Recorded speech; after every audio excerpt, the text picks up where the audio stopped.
Yeah, absolutely. I mean, if you're listening to this and you're on a journey, I've been there.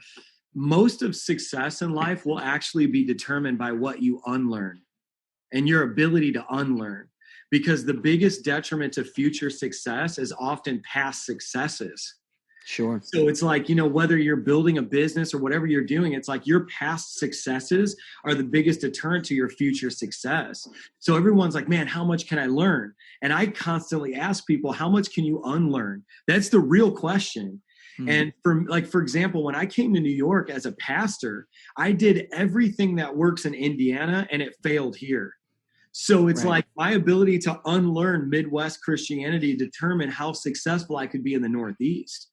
And there's principles that are transcendent, but there's methods that have to change. And so I don't even look at it through the lens of like my spirituality alone anymore. I look at it through the lens of, like, for example, I was telling my wife today. So my wife and I have been married for 15 years, and we only had 3 years of marriage, or 3 months of marriage before she got pregnant.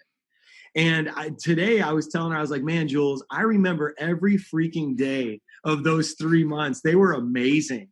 But like what it was to be it was nonstop sex.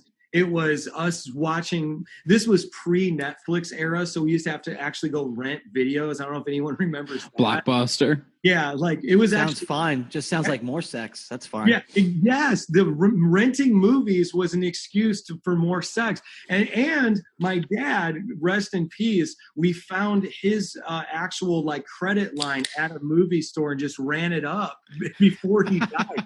It was amazing. That's awesome. So I say that to say, being a husband to Julie pre-kids, if I applied those same like methods to how I'm going to be her husband post kids, I'm the worst husband in the world.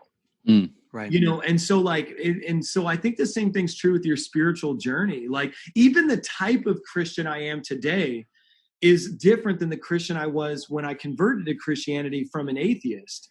Because you have to evolve, you have to unlearn, you have to learn new things. Yeah. So that's my journey. Like I talk to Hindus who have never read the Vedas, and I'm like, dude, I read your books.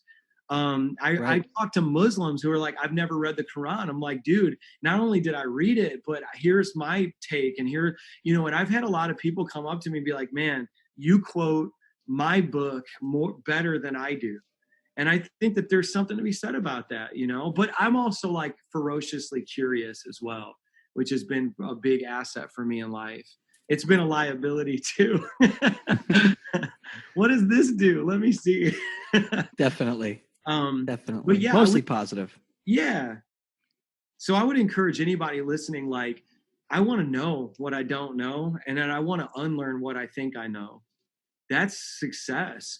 To me. And like, honestly, people all the time would be like, man, I've never been to a church like V1. And I'm like, me either. And they're like, what? You're the lead pastor. I'm like, that's the point. Like, right. And so when they came out and then they said, you've destroyed every record, you're in the fastest growing church in America category in the Northeast, I honestly attribute it to that ability to unlearn and to experiment and to say, hey guys, let's all go on this journey together.